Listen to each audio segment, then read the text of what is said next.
பாட்டன் பேரரசர் பெரும்பிடுகு முத்தரையரை போற்றி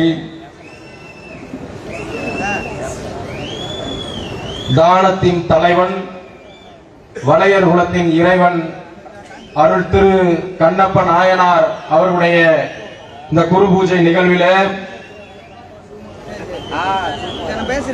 தலைமை ஏற்று இருக்கக்கூடிய சாதி சமநிலையற்ற இந்த சமூகத்திலே சமநீதி சமர்புரிய வந்த சமநீதி போராளி அவர்களை வணங்குகிறேன். எனக்கு முன்பாக நல்ல பல கருத்துக்களை வழங்கி அமர்ந்திருக்கக்கூடிய கட்சியினுடைய அமைப்பு செயலாளர் அண்ணன் செம் மகேஸ்வரன் அவர்களே, கட்சியினுடைய மாநில செயலாளர் அண்ணன் அழகர் அவர்களே, வீர முத்தரையர் முன்னேற்ற சங்கத்தினுடைய மாநில பொதுச் செயலாளர் பூசாரி மா நடராஜன் அவர்களே, மதுரை தெற்கு மாவட்டத்தினுடைய செயலாளர் இந்த நிகழ்வினை அருமையானதாக ஏற்பாடு செய்திருக்கக்கூடிய அருமை அண்ணன் வீரா அம்பலம் அவர்களே, மருத்துவர் அணியினுடைய மாநில செயலாளர் டாக்டர் அன்பு எழில் அவர்களே, மாநில மாணவர் அணியினுடைய செயலாளர் அருமை சகோதரர் பூமி அவர்களே, மதுரை கிழக்கு மாவட்டத்தினுடைய செயலாளர் அண்ணன் சிங்கக்கண்ணன் அவர்களே, மதுரை மாநகர் மாவட்ட செயலாளர் ஐயனார் அப்பன் அவர்களே, மகளிர் அணியினுடைய மாநில செயலாளர் அக்கா கவிதா பிச்சன் அவர்களே, செய்தி தொடர்பாளர் அண்ணன் ரமேஷ் அவர்களே, வழக்கறிஞர் பிரிவு அறிவுக்கரசன் அவர்களே, மதுரை தெற்கு மாவட்டத்தினுடைய செயலாளர் மலைப்பாண்டி அவர்களே, மதுரை வடக்கு மாவட்டத்தினுடைய செயலாளர் நாகேந்திரன் அவர்களே, ராமநாதபுரம் மாவட்டத்தினுடைய செயலாளர் அருமை சகோதரர் தமிழ்வேந்தன் அவர்களே, மதுரை தெற்கு மாவட்டத்தினுடைய செயலாளர் அக்னி வீரா அவர்களே, மேலும் இங்கே அனுமதியை வழங்கி பாதுகாப்பை நல்கி கொண்டிருக்கின்ற காவல்துறை நண்பர்களே, எங்களுடைய பேச்சுகளை எல்லாம் எங்களுக்கும் அரசுக்கும் பாலமாக இருந்து குறிப்பிடுத்து அனுப்பக்கூடிய உளவுத்துறை நண்பர்களே, ஆங்காங்கே எங்களுடைய பேச்சுகளை கவனித்துக் கொண்டிருக்கக்கூடிய வணிக பெருங்குடி மக்களே, மேலும் இங்கே உணர்வு எழுச்சியோடு கூடியிருக்கின்ற எனது உயிரினும் மேலான உறவுகளை உங்கள் அத்துணை பேருக்கும் KKS அன்பு தம்பி குரு மணிகண்டனின் அன்பு நிறைந்த வணக்கங்கள்.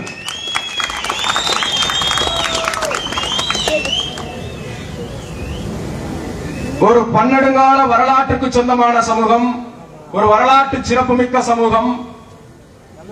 தமிழகத்தில் எந்த ஒரு சமூகமும் ஒவ்வொரு சமூகத்துக்கும் தனி சிறப்பு உண்டு. அதை யாராலும் மறுக்க முடியாது, மறுக்க இயலாது. ஒவ்வொரு சமூகமும் ஆண்டதாக வரலாறு உண்டு. இந்த மானுட சமூகத்திற்காக போராடியதாக வரலாறு உண்டு. அந்த சமூகத்தில் இருந்து பல தியாகங்களை செய்தவர்களை தலைவர்களாக கொண்ட வரலாறு உண்டு. சுதந்திரத்துக்காக போராடியவர்கள் உண்டு. அப்படி ஒவ்வொரு சமூகத்திலும் ஒவ்வொரு சிறப்பு இருக்கிறது. ஆனால் இந்த முத்தரையர் சமூகத்தில் மட்டும்தான் இந்த சமூகத்தில் பிறந்த ஒருவர், மனிதராக பிறந்த ஒருவர், அனைவராலும் அனைத்து சமுதாயத்தாலும் கடவுளாக போற்றி வணங்கப்படும் பெருமை இந்த முத்தரையர் சமுதாயத்தில் மட்டும்தான் உண்டு. அந்த பெருமை அருள் திரு கண்ணப்ப நாயனார் அவர்களை சார்ந்து. நீங்கள் எல்லா சிவாலயங்களிலும் பார்க்கலாம், கண்ணப்ப நாயனார் என்பவர். இங்கே நாம் விழா எடுக்கிறோம், ஏதோ முத்தரையர் சமூகம் மட்டும் இந்த விழாவை கொண்டாடுகிறார்கள் என்ற குறுகிய எண்ணம் வேண்டாம். தை மாதம் மிருக சீரிடம் நட்சத்திரத்தில் எல்லா சிவாலயங்களிலும் கண்ணப்ப நாயனாருக்கு குரு பூஜை விழா நடக்கும். சைவ சமயம் என்று சொன்னால் தமிழர்களில் மிக முக்கியமான சமயம். இன்றைக்கு இந்து என்ற பெயர்களால் அழைக்கப்படுகிறோம். அன்று இருந்தது சைவம், வைணவம். நீங்கள் சைவத்தை எடுத்துக்கொண்டால் அங்கே சைவத்தின் தலைவனாக இந்த சமூகத்திலிருந்து கண்ணப்ப நாயனார் இருப்பார். நீங்கள் வைணவத்தை எடுத்துக்கொண்டால் அங்கேயும் இந்த முத்தரையர்கள் மன்னர்களாக அங்கேயும் தங்களை பதித்திருக்கிறார்கள். அது திருமங்கை ஆழ்வார்.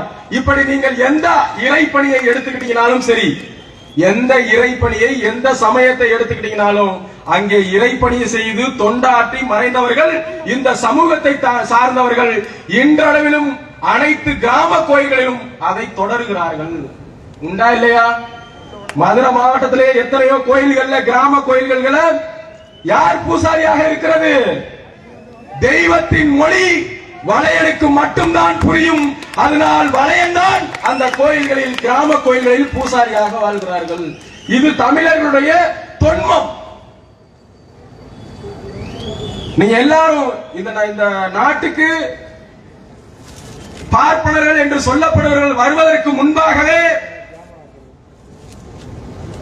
கோயிலுக்குள் இருக்கிற விக்கிரகங்களை சிலைகளை தொட்டு வணங்கக்கூடிய பெருமையை பெற்றிருப்பது இந்த வளைய சமூகம் தான். அது எந்த மாற்று கருத்தும் இல்லை. நான் அடிக்கடி சொல்வேன், இந்த வளைய சமூகத்திற்கு எந்த ஆகம விதிகளும் பொருந்தாது என்று சொல்வேன். இது ஏன் என்று தெரியுமா? அது கண்ணப்ப நாயருடைய வரலாறை பற்றி தான். உங்களுக்கு எல்லாருக்குமே தெரிஞ்சிருக்கும் கண்ணப்ப நாயனாருடைய வரலாறு. அவர் சிவன் மீது கொண்ட அளவற்ற பற்றால், அளவற்ற அன்பால், எதிர்பார்ப்பற்ற அன்பால் என்ன பண்ணாரு? பன்றிக்கரியை படையலிட்டார். யாருக்கு? சிவபெருமானுக்கு. சிவபெருமானுக்கு பன்றிக்கரியை படையலிட்டு அவர் கண்ணப்ப நாயனாரை சோதிப்பதற்காக தன்னுடைய கண்களில் இருந்து ரத்தம் வடிய செய்கிறார், ரத்தம் சொட்ட செய்கிறார். அதை தாங்காமல், அதற்கு மருத்துவம் பார்த்தும் அது நிற்காமல் உடனடியாக என்ன பண்ணுகிறார்? கண்ணப்ப நாயனார் எதையுமே எதிர்பார்க்காம, நாம கண்ணை கொடுத்தோம்னா இன்னைக்கு வரும் தலைமுறைகள் நம்மள 63 நாயன்மார்கள் ஒருவராக கொண்டாடுவோம். எல்லா சிவாலயங்களிலும் நம்ம இருப்போம். நாம போற்றி சிவாச்சாரியார்களால நாம போற்றி வணங்கப்படுவோம். அப்படி எந்த எதிர்பார்ப்பும் இல்ல. என்னுடைய இறைவன் இந்த பொட்ட காட்டுல காடுகள்ல கண்ணுல ரத்தம் வருது, உடனடியாக என் கண்ணை கொடுத்து நான் காப்பாற்றுவேன் என்று தெய்வத்தின் மீது அளவற்ற பற்று கொண்டு அந்த பற்றின் காரணமாக கண்ணை எடுத்து வைக்கிறாரு. அதற்கு பிறகு தெய்வத்தால் தடுத்தாரப்பட்டு கண்ணப்ப நாயனாராக உருவெடுக்கிறார். நான் ஏன் ஆகம விதி பொருந்தாதுன்னு சொன்னா, சிவனை கும்பிடுவர்கள் என்னது? சைவம். சிவனுக்கு ஆகமம் என்ன? சைவம். சைவ பூஜை தான் செய்யணும். ஆனா என்னுடைய முன்னோர், என்னுடைய பாட்டன், என்னுடைய தாத்தன் என்ன செஞ்சிருக்கார்? பன்றிக்கரியை படையலிட்டிருக்கிறார். அதோடு நிறுத்தவில்லை. ஒரு கையில அம்பு, இன்னொரு கையில என்னது? பன்றி கறி. தண்ணியை எப்படா எடுக்கிறதுன்னு பார்த்தாரு. சாமியை பூஜை பண்ணணும், தண்ணி ஊத்தணும்ல. தண்ணி ஊத்தி தான் அந்த சிவலிங்கத்தை கழுவணும். ஒரு கையில அம்பு இருக்கு, இன்னொரு கையில பன்றிக்கரியை எடுத்துக்கிட்டு அந்த தண்ணியை எப்படி கொண்டு போறது? பாத்திரமும் இல்ல, ஒண்ணும் இல்ல. வாயில மோந்துட்டார். வாயில தண்ணி ஊத்துறோம்னா என்ன பண்ண? வாயில ரொப்பம்ல கொண்டு போய் துப்பி கழுவி பூஜை பண்ணாரு. எந்த சமூகத்திற்காவது இப்படி ஒரு வரலாறு உண்டா? எந்த சமூகமாவது இதை சொல்ல முடியுமா? ஆகமம். இன்னைக்கு பூசாரினா என்ன பண்ணணும்? பூசாரினா ஒரு தோற்றம் இருக்குது. இன்னைக்கு பார்ப்பனர்னா ஒரு தோற்றம் இருக்குது. என்ன பண்ணணும்? கோயில்ல பூஜை பண்றவங்கன்னா நல்ல பெரிய பெரிய ருத்ராட்சை போட்டிருக்கணும், நல்ல 3 பட்டை பெருசா அடிச்சிருக்கணும், நெத்தியில திலகப்படி மேலமா விட்டுருக்கணும். பூஜை நான் பார்க்கிறேன் வரும்போது, நம்முடைய கருப்பசாமி கோயில் அங்க நமஸ்துதே அப்படிங்கிறார். நம்மால சொல்லிட்டு வரலான்னு பார்த்தேன், நேரம் இல்ல. நம்ம சாமிக்கு நம்ம மொழி மட்டும்தான் புரியும், நமஸ்துதே புரியாது. தயவு செஞ்சு அப்படி சொல்லாதீங்க. அதனால பூசாரினா இப்படிதான் இருக்கணும், சாமிக்கு இப்படிதான் பூஜை செய்யணும், சிவனா இப்படிதான் பூஜை பண்ணணும், பெருமாளா இப்படிதான் பூஜை பண்ணணும், முருகனா அவருக்கு இப்படிதான் பண்ணணும். இந்த எந்த விதியும் பொருந்தாது. திருச்சி மாவட்டத்தில் ஒரு பகுதி இருக்கிறது, வீரப்பூர்னு ஒரு பகுதி.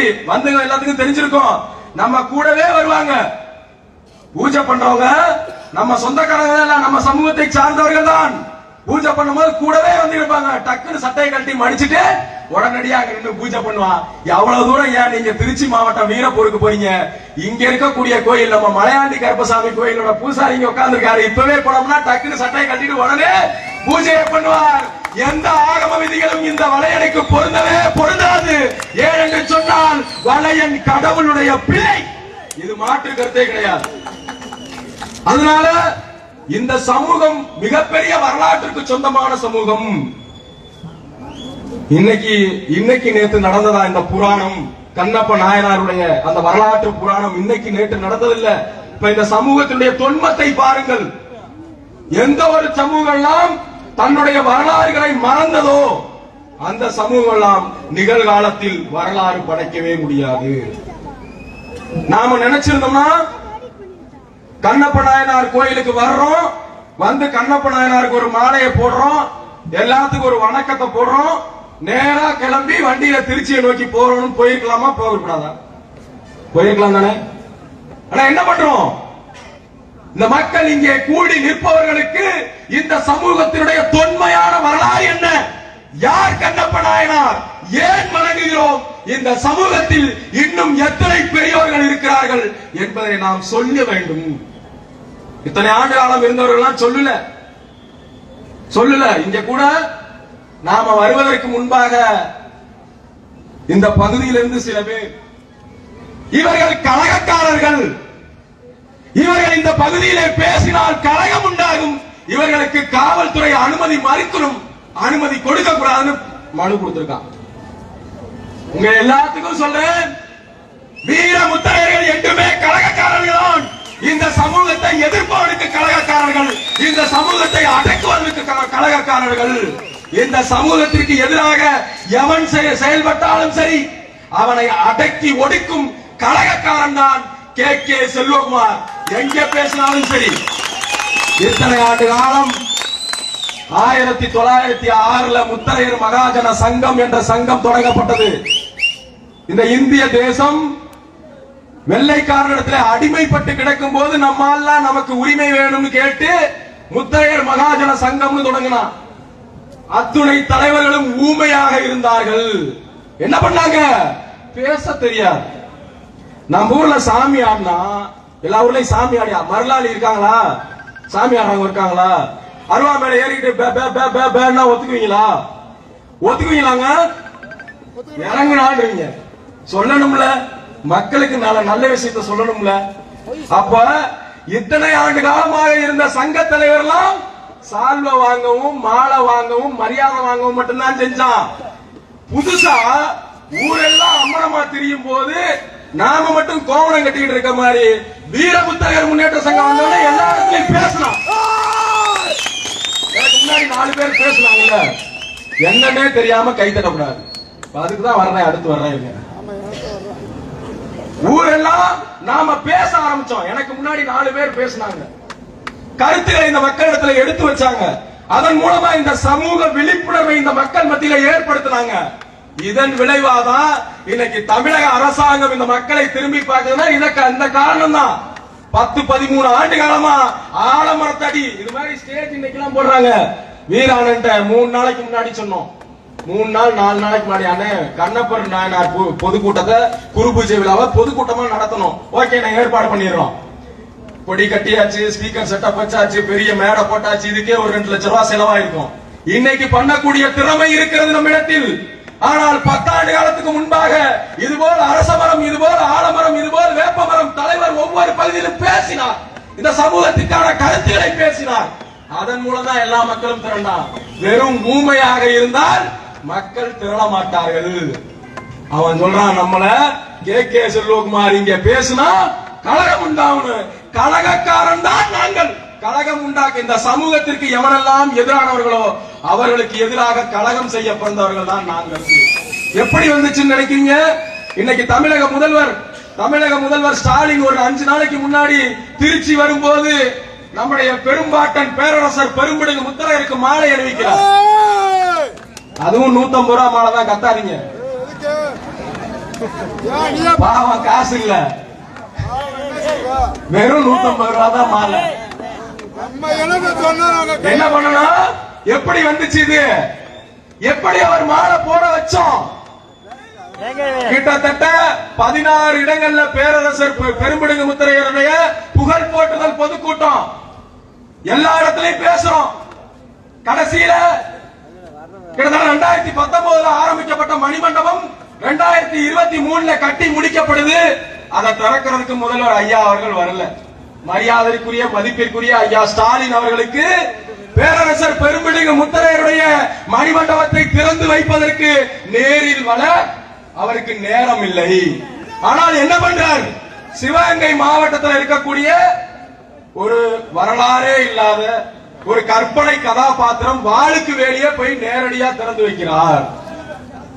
இப்ப நாம கேட்கிற உடனடியா அன்னைக்கு ஒரு ஆர்ப்பாட்டத்துல மரியாதைக்குரிய முதல்வர் அவர்களே, நீங்கள் கற்பனை கதாபாத்திரம் வரலாற்று சான்றுகளற்ற வாளுக்கு வேலியினுடைய அந்த நிகழ்விலே நேரடியாக கலந்து கொள்கிறீர்களே, எங்களுடைய பெரும்பாட்டன் பேரரசர் பெரும்பிடுகு முத்தரையருடைய மணிமண்டபத்தை திறக்குவதற்கு உங்களுக்கு நேரம் இல்லையான்னு கேட்டோம்.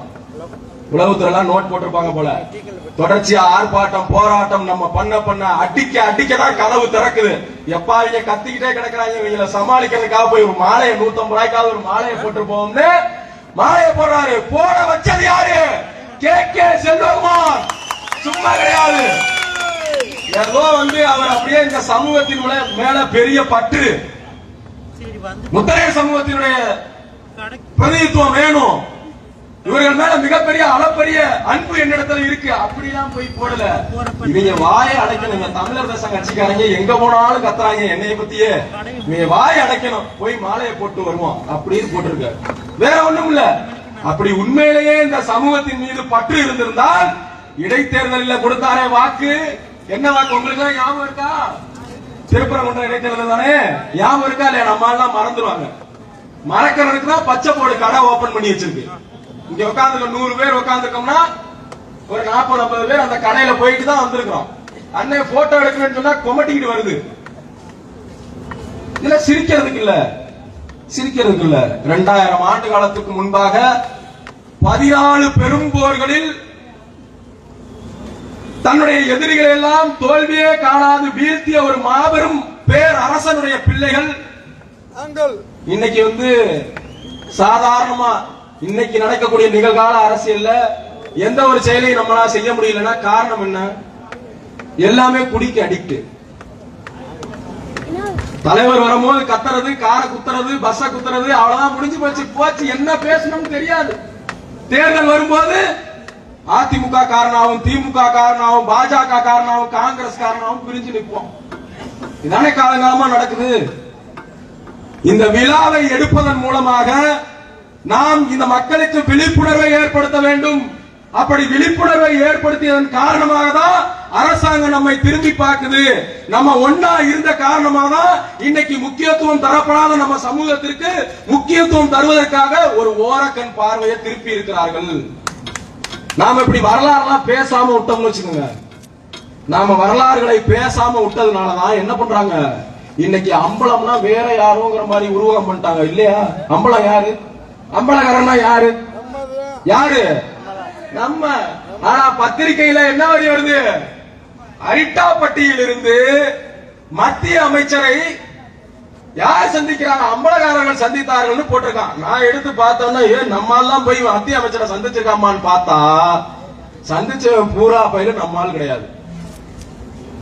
இதுக்கு காரணம் என்ன அப்படின்னா, நாம நம்முடைய வரலாறுகளை பேசுவதில்லை, நாம நம்ம வரலாறுகளை பயன்படுத்துவதில்லை. குரு மணிகண்டன் முத்துராஜான் தான் எல்லா இடத்திலையும் பயன்படுத்துவேன். வீர அம்பலம் தான் அவர் எல்லா இடத்திலையும் பயன்படுத்துறார். எத்தனை பேர் தன்னுடைய பெயருக்கு பின்னால் தங்களுடைய அடையாளத்தை பயன்படுத்துகிறீர்கள் என்று முடிவு பண்ணிக்கங்க. இது எதுவும் வெறும் சாதி பெருமை கிடையாது. இது சாதி பெருமை கிடையாது. அப்படி நினைச்சா கூட எல்லாரும் நினைச்சுக்கிட்டோம். இது நம்முடைய அடையாளம். ஒரு சமூகத்தை வீழ்த்த வேண்டும் என்று சொன்னால், ஒடுக்க வேண்டும் என்று சொன்னால், அடக்க வேண்டும் என்று சொன்னால் அவருடைய அடையாளத்தை அழித்து ஒழிக்க வேண்டும், அல்லது அந்த அடையாளத்தை அபகரிக்க வேண்டும். அதுதான் இன்னைக்கு நடந்துகிட்டு இருக்கு. என்ன நடந்துகிட்டு இருக்கு? இங்க எல்லா சமூகத்திற்கும் ஒரு சிறப்புமிகு தலைவர் இருக்காங்க. நீங்க கொங்கு வேளாள கவுண்டரை எடுத்துக்கிட்டா தீரன் சின்னமலை, அடுத்து நீங்க வன்னியர்களை எடுத்துக்கிட்டா அவங்களுக்கு எஸ் ராமசாமி படையாட்சியிலிருந்து அவங்களுக்கு அடையாளம் இருக்கு. அக்னி கலசம் ருத்ரவன்னியன் அவங்களுக்கு ஒரு அடையாளம் இருக்கிறது. தேவேந்திரோட வேளாளர்களை எடுத்துக்கிட்டா ஈக பெருஞ்சுடர் ஐயா இமானுவேல் சேகரனார் அவங்களுக்கு அடையாளம் இருக்கிறது. பறையர்களுக்கு அது போல அடையாளம் இருக்கிறது. ஒவ்வொரு சமூகத்திற்கும் ஒவ்வொரு அடையாளம் இருக்கிறது. மறவர்களுக்கும் அடையாளம் இருக்கிறது, அகமுடையர்களுக்கும் அடையாளம் இருக்கிறது. ஆனால் அடையாளமற்ற ஒரு சமூகம், தமிழ் சமூக ஓர்மைக்கு எதிரி, தமிழ் சமூக ஒற்றுமைக்கு எதிராக ஒரு சமூகம் முத்தரையர்களையே உரண்டெடுத்துக்கிட்டு இருக்கு.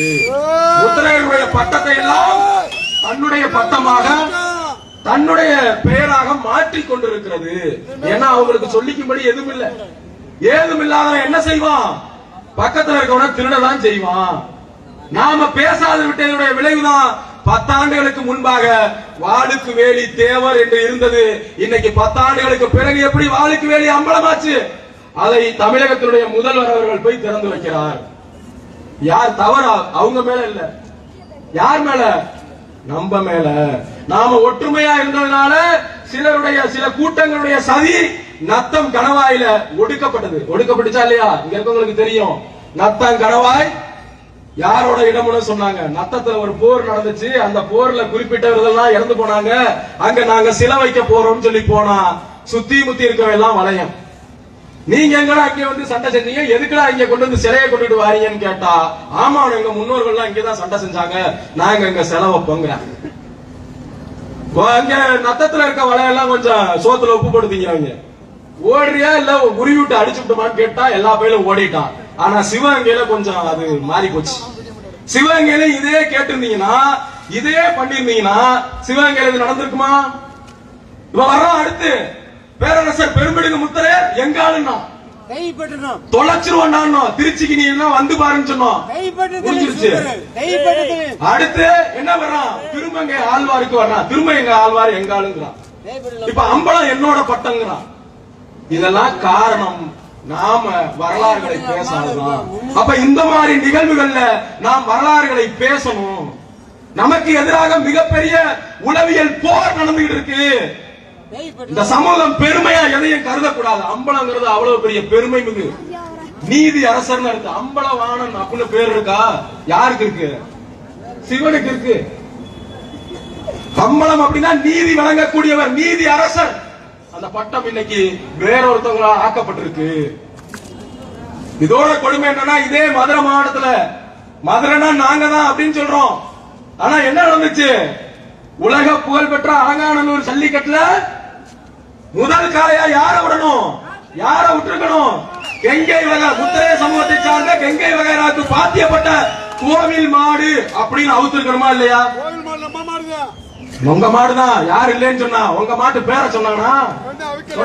எந்த டிவிலயாவது வந்துச்சா?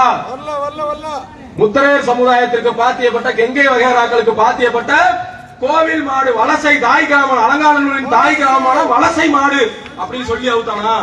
கோவில் மாடுன்னு தான் சொல்லி அவுத்தாங்க. உண்மையா இல்லையா? இது யாருடைய சதி? ஆனா நீங்க வலசை கிராமத்தினுடைய மாடு கோவில் மாடுன்னு அவுத்தீங்க. அதற்கு பிறகு வந்த நிறைய மாடுல யுத்தம் உண்டார்னு வருது, பால் உண்டார்னு வருது, மண் உண்டார்னு வருது, மலவராயர்னு வருது, என்ன இளவெல்லாம் வருது. இதெல்லாம் சாதி இல்லையா? இதெல்லாம் உயர் நீதிமன்றம் கண்டிக்காதா? அமைச்சர் மூர்த்தி அவர்களே, எல்லாத்துக்கும் ஒரு எல்லை இருக்கிறது. எல்லாத்துக்கும் ஒரு எல்லை இருக்கு. பார்த்துக்கிட்டு தான் இருக்கோம். ஆண்ட பரம்பரை எல்லாம் நாங்கள் ஆண்ட பரம்பரைன்னு பேசாதனுடைய விளைவு திருட்டு கூட்டங்கள் எல்லாம் ஆண்ட பரம்பரைன்னு பேசுது. நாம பேசல. என்னைக்காவது நீங்க ஆண்ட பரம்பரைன்னு பேசியிருந்தீங்கன்னா, ஆண்ட பரம்பரை நாங்க இன்னைக்கு திமுகவா அதிமுகவா எங்களுக்கு உரிய பிரதிநிதித்துவத்தை கொடுத்தே ஆகணும் அப்படின்னு நீங்க பேசியிருந்தீங்கன்னா இன்னைக்கு வேற யாரும் பேச மாட்டாங்க.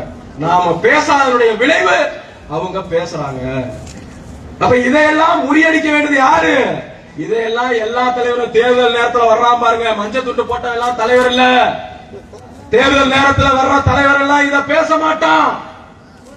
நல்ல பென்ஸ் கார்ல வருவான், வந்து வணக்கம் போடுவான், சால்வ வாங்கிட்டு போயிடுவான். இதையெல்லாம் பேசுறதுனாலதான் நம்மள கரகாரங்க. எப்படி எந்த ஆளுங்கட்சி அமைச்சரை எதிர்த்து ஏன்டா என் மாட்டோட பேரை சொல்லுன்னு கேட்கறதுக்கு எந்த முத்திரை சங்கத்துக்காவது தெம்பு திராணி இருக்கா?